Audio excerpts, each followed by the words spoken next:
pobjedniku u kojemu je mir. Pobjedniče nad svijetom, je li to trenutak ushita zbog važne, bitne spoznaje i onoga jasnog svjetla koje mi tijelo i dušu ispunja ugodnim osjećajem? Evo, shvaćam, znam. Govoriš mi otvoreno, ne u slici ni prispodobi, nego izravno, i ja te poznajem. Ili je to daleko više moje pretjerano i pogrešno samopouzdanje, ohola samouvjerenost i nerealan osjećaj sigurnosti? Kažem, vjerujem, a ti znaš moju malovjernost, znaš moju nevjeru, Isuse. Tako lako ću pobjeći i zatvoriti se od straha.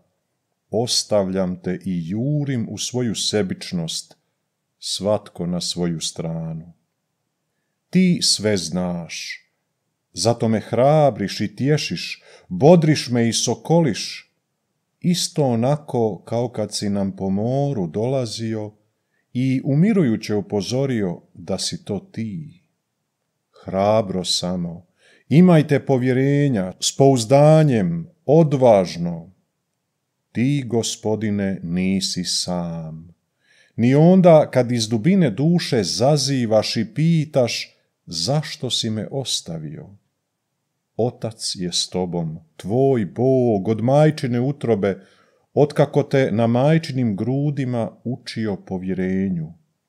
Od Boga dolaziš i došao si k meni u ovaj svijet u kojemu imam nevolju i muku, stisku u sebi i oko sebe.